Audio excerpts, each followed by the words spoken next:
عالم رسول محتشم شاہ بنی آدم شافع امم صلی اللہ تعالی علیہ وآلہ وسلم پر درود و سلام پڑھنے کے بے شمار فضائل و برکات ہیں۔ آئیے نزول رحمت اور حصول برکت کے لیے ایک فضیلت سننے کی سعادت حاصل کرتے ہیں۔ آقا دو جہاں صلی اللہ تعالی علیہ وآلہ وسلم نے ارشاد فرمایا، جو بندہ مجھ پر دن بھر میں 50 مرتبہ روزانہ درود پاک پڑھے گا، کل بروز قیامت میں اس سے مصافحہ فرماؤں گا۔ سبحان اللہ۔ صلو علی الحبیب صلی اللہ تعالی علی محمد صلی اللہ تعالی علیہ وآلہ وصحبہ وبارک وسلم۔ اللہ تبارک و تعالی نے ہمیں مسلمان بنایا اور اپنے محبوب علیہ الصلوۃ والسلام کا امتی بنایا، اور قرآن ہماری ہدایت کے لیے نازل فرمایا۔ قرآن کریم میں اللہ تبارک و تعالیٰ نے ہماری زندگی کا ہر پہلو گزارنے کا طریقہ بیان کیا ہے۔ اس پہلو کو سیکھنے کے لیے، ان انداز کو، ان طریقوں کو سیکھنے کے لیے اللہ تعالیٰ قرآن کریم میں خود ارشاد فرماتا ہے، فَاسْأَلُوا أَهْلَ الذِّكْرِ، فرمایا کہ تم سوال کرو اہل علم سے، ان کنتم لا تعلمون، اگر تم نہیں جانتے۔ قرآن کریم میں اللہ تبارک و تعالیٰ نے یہ آیت مبارکہ واضح طور پر کہا کہ اگر تم نہیں جانتے تو اہل علم سے سوال کرو، پوچھو۔ لیکن ہمارے معاشرے میں کانسیپٹ یہ بن چکا ہوا ہے، پوچھیں گے تو پھنس نہ جائیں، جو مرضی کرتے چلے جائیں، اپنا بھی اپنی آخرت کا بیڑا غرق کریں، قبر کو خالی کرتے رہیں، پوچھنا نہیں تو پھنس جاؤ گے، نعوذ باللہ۔ یہ کانسیپٹ ہمارا شیطانی کانسیپٹ ہے، یہ شیطان کی طرف سے اس کے دماغ میں ڈالا گیا، اگر تو پوچھے گا تو پھنس جائے گا، جبکہ اس کے برعکس دیکھا جائے، اگر پوچھے گا تو بچ جائے گا۔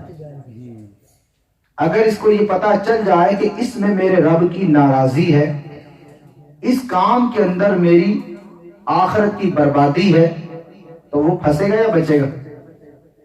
تو پھر وہ بچ جائے گا۔ لیکن جہالت ہمارے معاشرے میں اتنی گھر کر چکی ہے، ہمارے اندر اتنا گھر کر چکی ہے، کوئی گھر، کوئی محلہ، کوئی علاقہ، کوئی کمیونٹی، کوئی ایجوکیشن سینٹر ایسا نہیں رہ گیا کہ جہاں پر یہ موجود نہ ہو۔ اس سے مراد یہ نہیں کہ ہم نے دنیاوی بہت سارے علوم و فنون حاصل کر لیے تو جہالت دور ہو گئی۔ اس سے مراد وہ ہے کہ جو علم کے نور سے محروم ہوا وہ جاہل ہے۔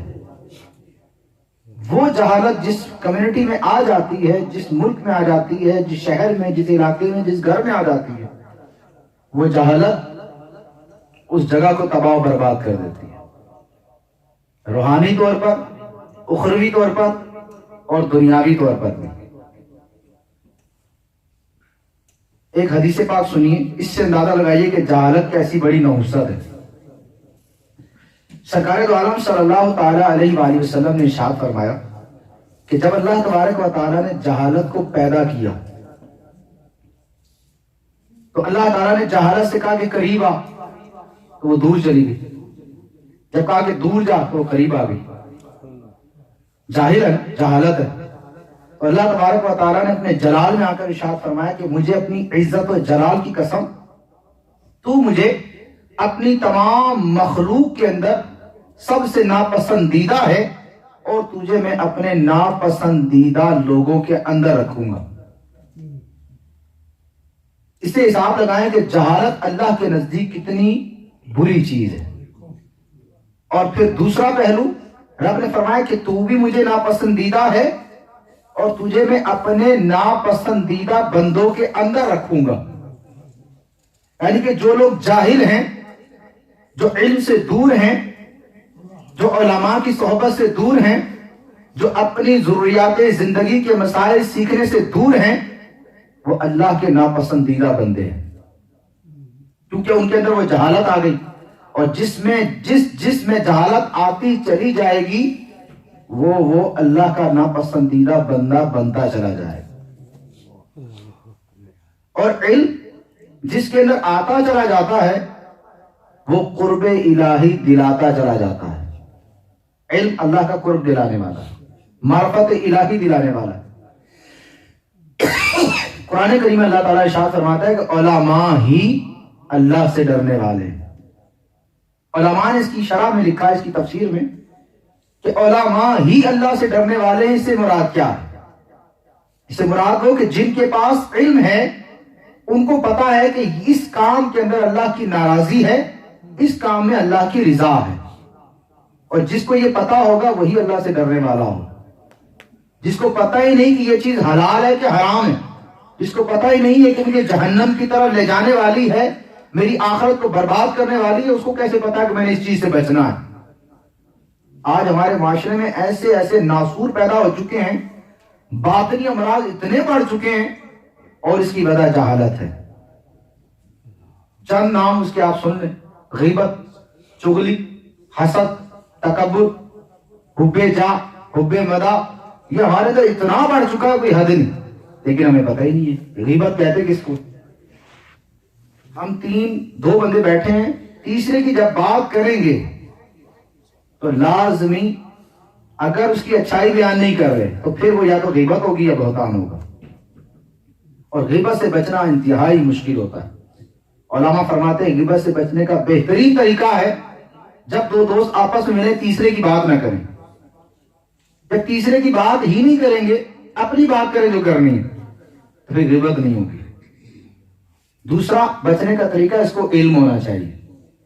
جس کو پتہ ہی نہیں ہے کہ غیبت ہوتی کیا ہے. ہم میں سے بعض کہتے ہیں میں سچ کہہ رہا ہوں, یہ جو میں نے بولا یہ بالکل حق ہے, اگر کہو تو میں اس کے منہ پر بھی کہہ دوں گا. بھائی منہ پر بھی کہہ دو گے, بے شک حق ہے تبھی تو غیبت ہے. جو تم کہہ رہے ہو اگر حق نہ ہوتا تو بہتان ہوتا, اور جو حق ہے تبھی تو غیبت ہے. اس کی پیٹھ پیچھے بول رہے. لیکن ہمیں اس چیز کا علم ہی نہیں ہے کہ میں غیبت کر رہا ہوں. غیبت کرنے والے کے بارے میں سرکار دو عالم صلی اللہ تعالی علیہ وسلم نے ارشاد فرمایا کہ مردہ بھائی کا گوشت کھانے کے برابر ہے. میرا موضوع آج غیبت نہیں ہے, موضوع ہے علم. تو جہالت جب آتی ہے تو اس طرح کے گلہونے گناہ ہم سے کرواتی ہے, جس کا ہمیں پتہ بھی نہیں ہوتا. بظاہر ہم سمجھ رہے کہ ہم بڑے نیک متقی پرہیزگار سیدھے سادے بندے ہیں. ہم تو کوئی گناہ نہیں کرتے, 5 وقت کی نماز ہی پڑھتے ہیں, رزق حلال کماتے, لیکن دن بھر کے اندر گناہوں کا انبار لگ رہا ہوتا ہے ہمارا. غیبتوں کے ذریعے, چغلیوں کے ذریعے, حسد کے ذریعے, تکبر کے ذریعے, ریاکاری کے ذریعے. سرکار علیہ الصلوۃ والسلام نے فرمایا ریاکاری اتنا باریک مرض ہے, یہ ہمارے رگوں میں اس طرح دوڑتا ہے جیسے خون, پتہ ہی نہیں چلتا کہ ہم ریاکاری کر بیٹھتے. تو یہ جہالت جب پھیلتی چلی جاتی ہے, جب جاہل ہوگا انسان, اس کو پتہ ہی نہیں ہے کہ یہ چیزیں کیا ہوتی ہیں, تو ان سے بچے گا کیسے؟ اور پھر کہتا ہے پوچھوں گا تو پھنس جاؤں گا. بھائی پوچھو گے تو بچ جاؤ گے. قرآن کا فیصلہ ہے فَاسْأَلُوا أَهْلَ الذِّكْرِ, اگر تم نہیں جانتے تو تم سوال کرو اہل علم سے. جب رب فرما رہا ہے کہ تم پوچھو اور ہم کہتے ہیں پوچھیں گے تو پھنس جائیں گے, یہ درست نہیں ہے. اور علم حاصل کرنا یہ اللہ کی بارگاہ میں انتہائی مقبول عمل ہے. حدیث پاک میں ایک واقعہ بہت ہی پیارا بیان کیا جاتا ہے. سرکار دو عالم صلی اللہ تعالی علیہ وسلم کی بارگاہ کے اندر صحابہ اکرام بیٹھے ہیں. آپ نماز عصر پڑھا کر اپنے صحابہ کو واضح و نصیحت فرما رہے ہیں. واضح و نصیحت کرتے کرتے اسی اثناء کے اندر جبرائیل امین علیہ الصلوۃ والسلام حاضر خدمت ہوئے. عرض کہ یا رسول اللہ صلی اللہ تعالی علیہ وسلم, آپ کے قریب جو بیٹھے صحابی ہیں ان کی زندگی صرف 1 ساعت باقی ہے, اس کے بعد ان کا انتقال ہو جائے گا. پیغام دینے کے بعد چلے گئے. علماء نے لکھا 1 ساعت سے مراد کیا ہے؟ 1 ساعت سے مراد یا تو 1 گھڑی یعنی 1 لمحہ ہے, یا 1 ساعت سے مراد 1 نماز سے دوسری نماز کا وقت ہے, یا 1 ساعت سے مراد 1 گھنٹہ ہے. یہ 3 اقوال بیان کیے جاتے ہیں ساعت کس کو بولتے ہیں. تو روایت میں لکھا ہے کہ عصر میں آ کر پیغام دیا گیا اور مغرب میں ان صحابی کا انتقال ہو گیا. اس دوران ہوا کیا وہ سنیے. سرکار دو عالم صلی اللہ تعالی علیہ وآلہ وسلم نے اپنے ان صحابی کو قریب بلایا اور کہا, ہے میرے صحابی, ابھی جبرائیل امین علیہ الصلوۃ والسلام نے مجھے بتایا کہ تمہاری زندگی کی 1 ساعت باقی ہے, اس کے بعد تمہارا انتقال ہو جائے گا.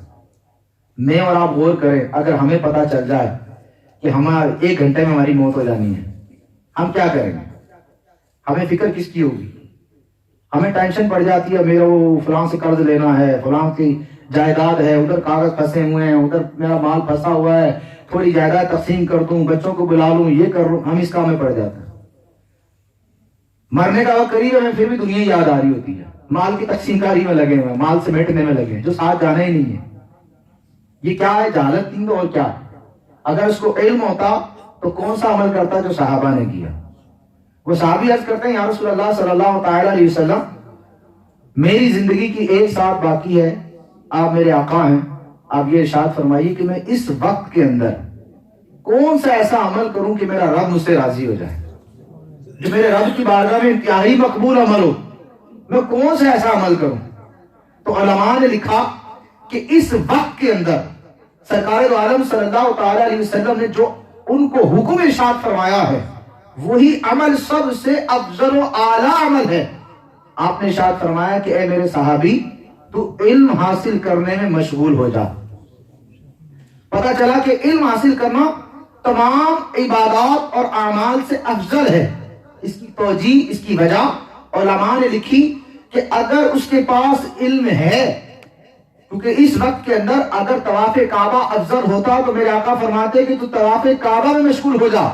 تلاوت قرآن افضل ہوتی تو کہتے تلاوت قرآن میں مشغول ہو جا. نماز افضل ہوتی تو فرماتے کہ تو رب کی بارگاہ میں سجدہ ریز ہو جا. لیکن آپ نے یہ نہیں ارشاد فرمایا, بلکہ فرمایا کہ تو علم حاصل کرنے میں مشغول ہو جا, کیونکہ اگر اس کے پاس علم ہوگا تو اس کا طواف کعبہ بھی درست ہوگا, اگر علم ہوگا تو اس کی تلاوت قرآن کرنا بھی درست ہوگی, اگر علم ہوگا تو اس کا نماز پڑھنا بھی درست ہوگا. اعلیٰ حضرت رحمت اللہ تعالیٰ نے فتاوی رضویہ شریف کے اندر حدیث پاک نقل کی, آپ فرماتے ہیں کہ بغیر علم کے عبادت کرنے والے کی مثال ایسی ہے جیسے گدھے کا چکی کے گرد چکر لگانا. جس کے پاس علم ہی نہیں ہے, اب وہ کہہ رہا ہے نہیں میں مرنے کا وقت قریب ہے, میں عبادت کروں. اب اس کو یہ نہیں پتا کہ قرآن پڑھنا کیسے ہے. حدیث پاک میں بعض قرآن پڑھنے والے ایسے ہیں جن پہ قرآن خود لعنت کرتا.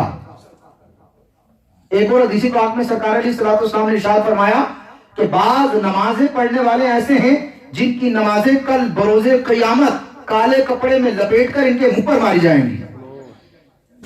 یہ کون سا قرآن ہوگا, یہ کون سی نمازیں ہوں گی جو بغیر علم کے پڑھی گئی ہوں گی, جن کو پتہ ہی نہیں کہ نماز کی شرائط کیا ہے, فرائض کیا ہیں, واجبات کیا ہیں, مستحبات کیا ہیں, مفسدات کیا ہیں, وضو کیسے کرتے ہیں, کپڑا کیسے پاک ہوتا ہے, غسل کیسے کیا جاتا ہے, قرآن کی تلاوت کے احکام کیا ہیں, قرآن اور تجوید کس طرح صحیح کی جاتی ہے. اذا رتل القرآن ترتیلا, قرآن میں رب حکم فرماتا ہے, اس سے مراد کیا ہے, اس کو پتہ ہی کچھ نہیں. دنیا جان کی ڈگریاں حاصل کرنے کے لیے مارا مارا پھرتا ہے, لیکن قرآن پڑھنے کا ٹائم نہیں ہے, اور سمجھتے ہیں کہ ہم بہت متقی انسان ہیں. اگر علم نہیں ہے تو پھر اس کے لیے سارا کچھ خالی ہے, کیونکہ یہ جہالت انسان کو دنیا میں بھی اور آخرت میں بھی برباد کر دیتی ہے. فاروق اعظم رضی اللہ تعالیٰ عنہ کے دور خلافت میں ایک شخص آیا اور کہنے لگا حضور میرے بیٹے نے مجھے مارا ہے. آپ نے فرمایا اپنے بیٹے کو بلا کر لا. بلا کر لایا گیا. آپ نے اس سے پوچھا کہ بھائی تو نے اپنے باپ کو کیوں مارا؟ کہنے لگا حضور میں اپنے باپ کے ساتھ کھیتوں میں جاتا ہوں, میں نے دیکھا کہ جب 2 بیل آپس میں لڑتی ہیں تو میرا باپ ڈنڈے سے ان کو مارتا ہے, وہ لڑائی ختم کر دیتی. آج میں جب گھر پہنچا دیکھا کہ میری اماں اور ابا دونوں لڑ رہے ہیں, میں نے ڈنڈا اٹھایا اور دونوں کو لگائی اور لڑائی ختم ہو گئی. فاروق اعظم رضی اللہ تعالیٰ عنہ نے اس کے باپ سے پوچھا کہ تو نے اپنے بیٹے کو علم سکھایا؟ کہنے لگا حضور ہم تو گوار لوگ ہیں, کھیتی باڑی کرنے والے ہیں, ہم نے کہا علم سکھانا. تو آپ نے ارشاد فرمایا کہ بڑی بیل کو چھوٹی بیل نے مارا تو کیا ہوا؟ اگر تو نے علم سکھایا ہوتا تو اس کو پتا ہوتا کہ باپ کا مقام رب کی بارگاہ میں کیا ہے, کہ باپ کی ناراضی میں رب کی ناراضی ہے, باپ کی رضا میں رب کی رضا ہے, اور باپ کو اللہ تبارک و تعالیٰ نے جنت کا دروازہ فرمایا ہے, اور ماں کے قدموں تلے اللہ تبارک و تعالیٰ نے جنت کو رکھا ہے. جس نے ماں کے قدموں کو بوسہ دیا گویا اس نے جنت کی چوکھٹ کو بوسہ دیا. اگر اس کو یہ علم ہوتا تو ڈنڈا اٹھانا تو دور کی بات, وہ آنکھ اٹھا کر بھی نہ دیکھتا. جب علم تو نے خود ہی نہیں سکھایا تو اس کو پتہ ہی نہیں ہے ماں باپ کا مقام و مرتبہ کیا ہے، جن کے بارے میں رب نے قرآن میں شاید فرمایا کہ اپنے ماں باپ کو اف تک نہ کہو. اس کو پڑھا ہو تو اس کو پتا ہونا کہ اف تک نہیں کہنا. یہی جہالت آج ہمارے گھروں کے اندر پریشانیاں. آج ہم کہتے ہیں ہماری اولاد نافرمان ہے، ہمارے گھر میں پریشانی ہے، اولاد ہماری سنتی نہیں ہے. اس کی وجہ کیا؟ ہم نے اپنے بچوں کو علم سکھایا کب ہے؟ ہم نے اپنے بچوں کو بتایا کب ہے کہ ماں باپ کا مقام و مرتبہ کیا ہے؟ جو آپ کا بچہ آپ کو کرتا دیکھتا آ رہا ہے، کل وہ آپ کے ساتھ بھی وہی کر رہا ہے، کیونکہ آپ نے بھی علم نہیں سیکھا، ہم نے بھی علم نہیں سیکھا. ہم اپنے ماں باپ کا وہ ادب نہیں کیا کرتے تھے، آج ان کے بچے بھی نہیں کرتے. آپ نے واقعہ سنا ہوگا نا، باپ بوڑھا ہو گیا تو بیٹے نے اٹھایا اور باپ کو دریا کے کنارے لے گیا پھینکنے کے لیے. تو باپ کہنے لگا بیٹا تھوڑا سا آگے پھینکنا. میں کیوں؟ کہنا اس جگہ میں نے اپنے باپ کو پھینکا تھا. تو یہی ہے، جو سکھاؤ گے جیسی کرنی ویسی بھرنی، جو بویا ہے وہی کاٹیں گے. جیسی کھیتی بنائی جاتی ہے ویسی آگے سے اناج اگتا ہے. تو علم اگر نہیں ہے اور جہالت کا اندھیرا ہمارے اندر چھاتا چلا جا رہا ہے تو پھر اپنی قسمت پر نہ روئیں کہ آج ہم پریشان ہیں، مصیبت میں ہیں، ہمارے گھر کے سکون برباد ہو گئے، اطمینان برباد ہو گیا، ہمیں یہ نہیں ملتا، ہمیں وہ نہیں ملتا، ہم بڑے بے سکون ہیں.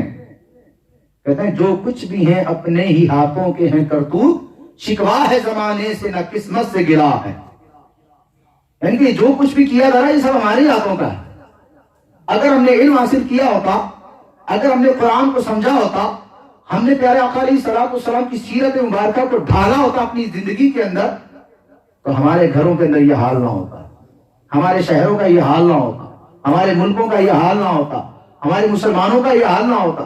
ڈاکٹر اقبال نے لکھا وہ معزز تھے زمانے میں صاحب قرآن ہو کر، ہم ذلیل و خوار ہوئے تاریخ قرآن ہو کر. وجہ کیا؟ وہی صحابہ کرام ہے نا، وہ بھی اسلام لانے والے، کلمہ توحید پڑھنے والے، لیکن تعداد میں ہم سے کوسوں کم تھے، انتہائی کم تعداد کے اندر، لیکن کفار ان کے نام سے بھی لرزا کرتے تھے، کانپا کرتے تھے.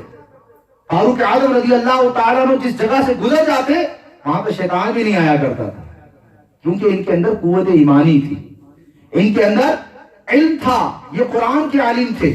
فاروق اعظم رضی اللہ تعالیٰ عنہ کے بارے میں آتا ہے کہ جب بھی گھر میں داخل ہوتے سب سے پہلے قرآن اٹھاتے، اس کو چومتے، اپنی آنکھوں سے لگاتے، اس کی تلاوت کرتے اور اپنے سینے سے لگا کر کہتے یہ میرے رب کا کلام ہے، یہ میرے رب کا کلام ہے. اور آج ہم اپنے پر غور کریں، ہمارے گھروں میں قرآن رکھا ہے لیکن پڑھتا کون ہے؟ پڑھنے کا شوق کس کو ہے؟ میں اور آپ سب غور کرتے کیا روزانہ ہم تلاوت قرآن کرتے ہیں؟ وہ قرآن جو ہمارے لیے نازل کیا گیا، جس میں ہمارے لیے احکام بیان کیے گئے، یا ایھا الذین آمنوا، یا ایھا الذین آمنوا کہہ کر خطاب کیا جا رہا ہے. کیا ہم نے وہ علم حاصل کیا کہ ہمارے سے رب نے کیا کلام فرمایا، رب نے ہمیں کیا حکم دیے ہیں؟ ہم نے تو کبھی سیکھا ہی نہیں. دنیا کے سارے داؤ پیش ہم نے سیکھ لیے، کس طرح یہ کرنا ہے، کمانا کیسے ہے، گھر کیسے بنانا ہے، یہ کیسے کرنا، ہر طرح کے طریقے آتے ہیں. نہیں آتا تو اپنی آخرت کو بچانا نہیں آتا، نہیں آتا تو اپنی قبر کو روشن کرنا نہیں آتا، نہیں آتا تو اپنے رب کو راضی کرنا نہیں آتا. پھر کہتے پھرتے ہیں رب بڑا نکتہ نواز ہے، وہ بڑا کریم ہے، بخش دے گا. بھئی ایمان سلامت ہوگا تو بخشے گا نا. اگر ایمان ہی برباد ہو گیا، جہالت جس کے اندر آ جائے، جو علم سے غافل ہو، مرتے وقت بھی اس کا ایمان برباد ہو جاتا ہے. جس کے پاس علم ہی نہیں ہے، جس کو پتہ ہی نہیں ہے، قبر کے اندر سوال ہونے من ربک ما دینک ما کنت تقول فی حق ھذا الرجل. 3 سوال ہیں، تیرا رب کون ہے، تیرا دین کیا ہے، اور تو اس شخص کے بارے میں جب سرکار علیہ الصلوۃ والسلام کا جلوہ مبارک دکھایا جائے گا، ما کنت تقول فی حق ھذا الرجل، تو دنیا میں شخص کے بارے میں کیا کہا کرتا تھا. یہ 3 سوال ہیں، جواب ہمیں آتے.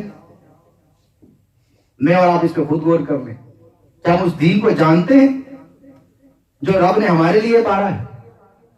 اس دین کے کیا کیا احکامات ہیں کہ مجھے آتے ہیں؟ ہمیں دنیا کے تو سارا کچھ آتا، لیکن اپنے دین کی باری ہم اپنی بغلیں جھانک رہے ہوتے ہیں. میت گھر میں ہو جائے تو نہلانا نہیں آتا، تو اس کو غسل کیسے دیا جائے؟ مولویوں کو ڈھونڈا جا رہا تھا کہیں سے مولانا مل جائے ہمارے باپ کی میت پڑی ہے، اس کو نہلا دیا جائے. کھلا پلا کر گبرو جوان باپ نے کیا اور نہلانے کے لیے مولوی صاحب آئے. وراثت ساری تمہاری اور نہلانے کے لیے مولوی صاحب آئے.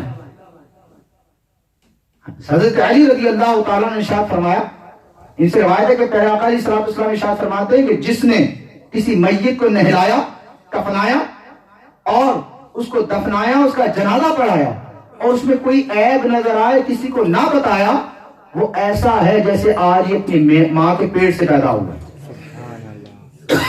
گناہوں سے ایسا پاک ہو جاتا ہے. لیکن ہمیں کہاں آتا ہے؟ اب بتائیے کہ جو شخص حق کس کا, بیٹے کا, کہ اپنے باپ کو نہلائے کفنائے.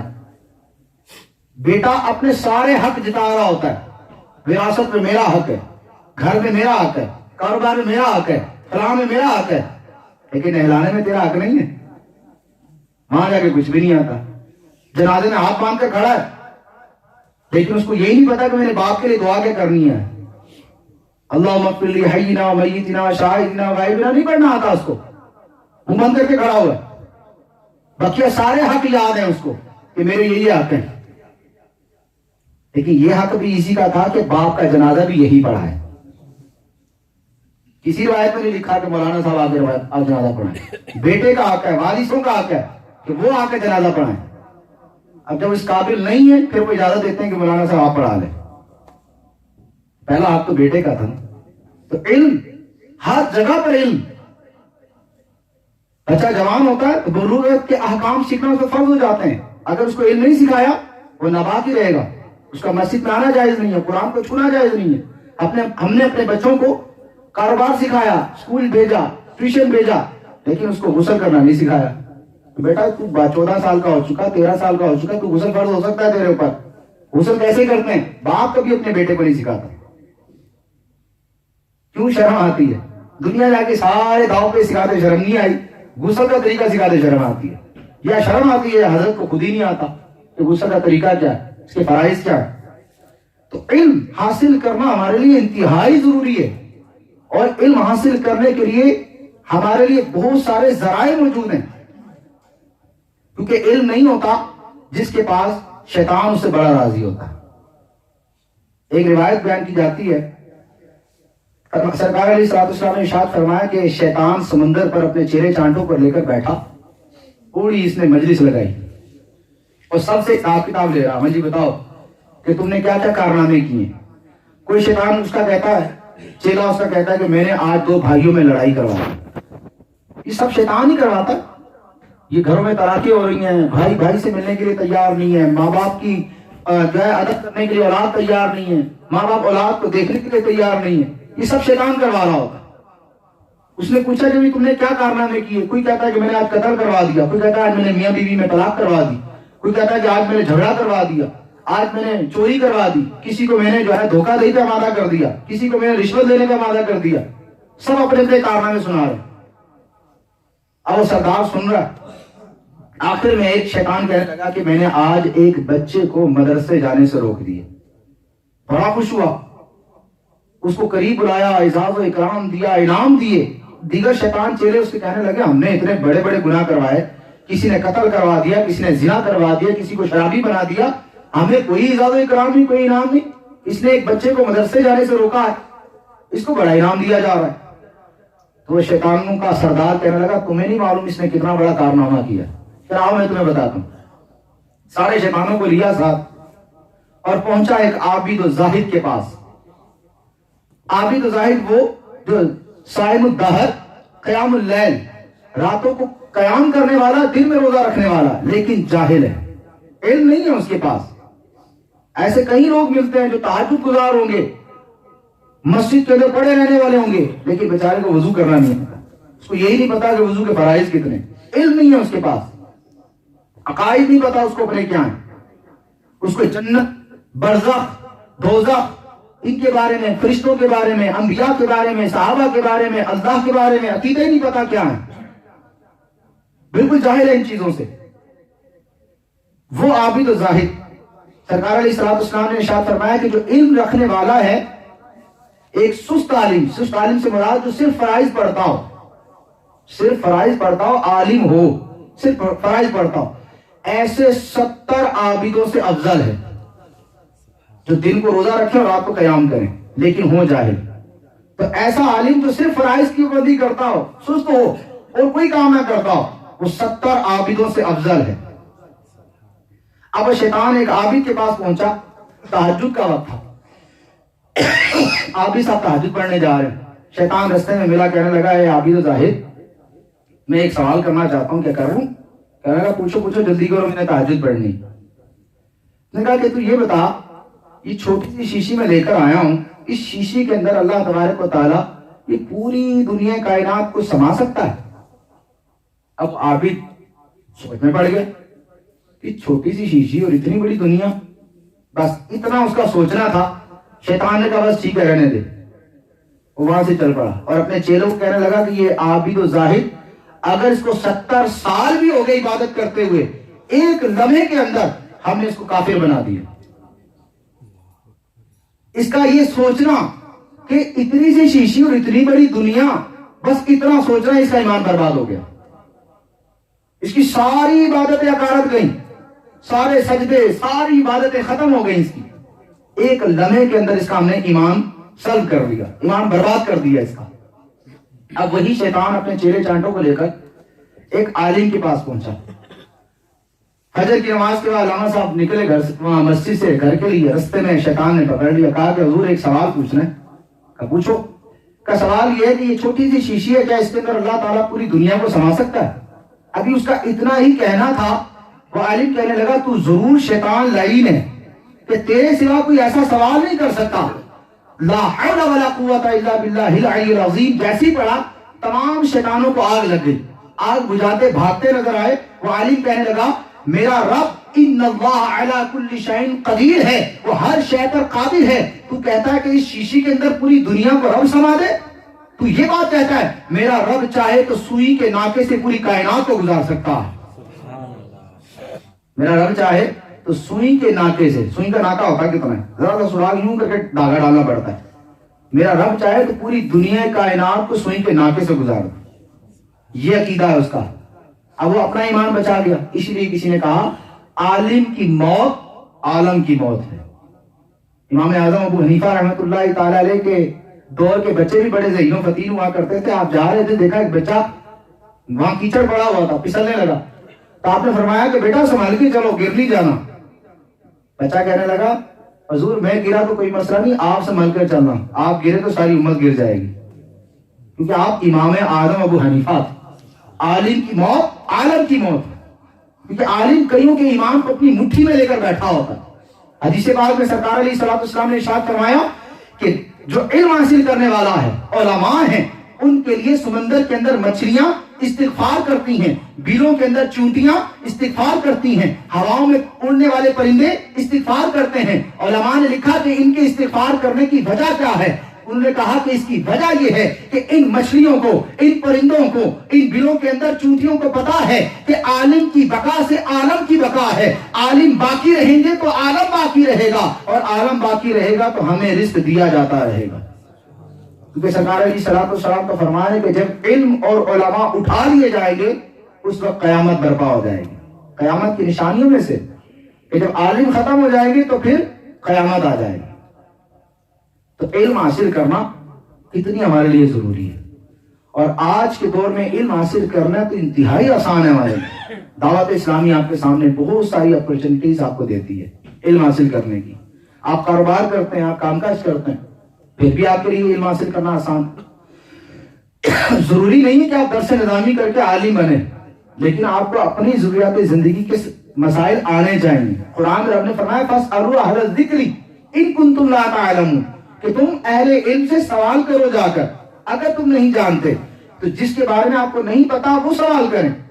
آپ کو وضو غسل آنا چاہیے، آپ کو اپنی طہارت کے مسائل آنے چاہیے، آپ کو اپنی عبادات آنی چاہیے، آپ کو اپنے معاملات، آپ جو کام کرتے ہیں اس کام کی اسکیلنگ آپ کو پتا ہو کہ جو کام میں کر رہا ہوں یہ حلال ہے، جائز ہے، اس کے حلال کماتا ہوں، اپنے اولاد کو اس کے حلال کھلاتا ہوں، یہ آپ کو پتا ہونا چاہیے. اگر آپ تاجر ہیں، تجارت کرتے ہیں، اگر آپ کسی کے ساتھ پارٹنر ہیں، آپ نے شرکت کی ہوئی ہے، تو آپ کو پتا ہونا چاہیے یہ پارٹنرشپ میری جائز ہے یا ناجائز ہے. جو کام کاروبار میں کر رہا ہوں وہ کاروبار میرا جائز ہے یا ناجائز ہے. جو چیز میں بیچ رہا ہوں وہ بیچنا بھی جائز ہے یا نہیں ہے. اس کے بارے میں آپ کو پتا ہونا چاہیے، اتنا علم آنا چاہیے. تو دعوت اسلامی آن لائن بہت سارے کورسز کرواتی ہے، آن لائن بہار شریف پڑھائی جاتی ہے، آن لائن جامعۃ المدینہ ہے. الحمدللہ آپ کے یو کے اندر رہائشی بریڈ فورڈ کے اندر 170 کے قریب 170 طلبہ رہائشی ہیں، جہاں کھانا پینا رہنا پڑھنا ان کو بالکل ساری فیسلٹیز دی ہوئی ہیں فری آف کاسٹ، وہ عالم دین بن رہے ہیں. اسی طرح برمنگھم کے اندر بھی جامعہ ہے، لٹن کے اندر بھی جامعہ ہے، لیسٹر کے اندر بھی جامعۃ المدینہ ہے. ان جامعات میں طلبہ کیا کر رہے ہیں؟ عالم دین بن رہے ہیں. اسی طرح مدرسۃ المدینہ، آپ کی فیضان مدینہ میں مدرسۃ المدینہ لگتا ہے. الحمدللہ آپ کے مدرسۃ المدینہ سے 5 کے قریب بچے جو ہیں ابھی اس 1-2 مہینے کے اندر ہی نازلہ قرآن کا ٹیسٹ پاس کر کے فارغ ہو چکے. ان قریب 1 یا 2 ہفتے کے اندر ہم اسی فیضان مدینہ کے اندر حفظ قرآن کی کلاس بھی شروع کرنے جا رہے ہیں. تو یہ دعوت اسلامی فری آف کاسٹ کرتی ہے ساری، کوئی اس میں پیسے نہیں دیے جاتے. علم دین سکھانے کے اتنے سارے ذرائع موجود ہیں، لیکن ہم علم حاصل کرنے کے لیے تیار نہیں. ہم یہاں پر آئے، مدرسۃ المدینہ بالغان میں قرآن بڑوں کو پڑھایا جاتا ہے، وہ فری آف کاسٹ پڑھایا جاتا ہے. آپ آئیں، پڑھے بیٹھ. آپ قرآن سیکھنا چاہتے ہیں، آپ نماز سیکھنا چاہتے ہیں، لیسٹر کے اندر ابھی یہ 3 دن جمعہ ہفتہ اتوار نماز کورس کروایا جا رہا ہے، جس میں پوری نماز سکھائی جائے گی. اگر آپ سیکھنا چاہتے ہیں لیسٹر فیضان مدینہ چلے جائیں. وہاں نہیں جا سکتے تو یہاں فیضان مدینہ کے اندر میں موجود ہوتا ہوں، جس کو جو سیکھنا آگے سیکھ لیں. ہماری طرف سے کوئی ٹائم لمٹ تو نہیں ہے کہ یار فلاں زہر کے وقت میں نہیں آنا، عصر کے وقت میں نہیں آنا، فجر میں نہیں آنا. ہم تو کہتے ہیں کہ آپ آئیں فجر میں اور آ کر دیکھیں مسجد تو بنا دی شب بھر میں ایمان کی حرارت والوں نے. من اپنا پرانا پاپی تھا، برسوں میں نمازی بن نہ سکا. یہ حال ہوتا ہے نمازیوں کا. کبھی آ کر دیکھیں آپ کو پتا چلے. اور اس کی وجہ کیا ہے؟ جہالت. جب انسان علم حاصل کر لیتا ہے تو اس کے اندر یہ خوف خدا آ جاتا ہے، اور جس کے دل میں خوف خدا آ جائے وہ پھر دنیا پہ مر مٹتا نہیں ہے، بلکہ اپنی آخرت کی تیاری میں لگ جاتا ہے. تو کوشش فرمائیں گے کہ علم حاصل کریں گے انشاءاللہ. علم دین حاصل کرتے رہیں گے تو دنیا بھی بہتر ہوگی اور آخرت بھی بہتر ہوگی. علم حاصل کرنے کی کوئی عمر نہیں ہے. علم ماں کی گود سے قبر تک سیکھا جا سکتا ہے، کوئی عمر نہیں ہے. ابھی بریڈ فورڈ کے اندر 72 ایئرز اولڈ 72 سال کے ایک بابا جی جو پہلے پادری تھے، اسلام قبول کیا اور 5 سال کی درس نظامی کر کے عالم دین اسلام بن چکے ہوں، عالم بن چکے. یہ آپ ہی کے یو کے اندر دین کی اپنے دین حاصل کرنے کی، علم حاصل کرنے کی عمر نہیں ہے. آپ جب بھی چاہیں علم حاصل کرتے رہیں، جو آپ کو مسائل ہیں پوچھتے رہیں. الحمدللہ ابھی یہ فیضان مدینہ کی تعمیرات کا سلسلہ بھی شروع ہو گیا، تو کوشش فرمائیں کہ اس میں ضرور اپنا حصہ ملائے، رینوویشن کے اندر، دیگر معاملات کے اندر. اللہ تعالیٰ کی بارگاہ میں دعا ہے کہ اللہ تعالیٰ ہمیں عمل کی توفیق عطا فرمائے. آمین بجاہ نبی الامین صلی اللہ تعالیٰ علیہ وآلہ وسلم. اذان دے دیں.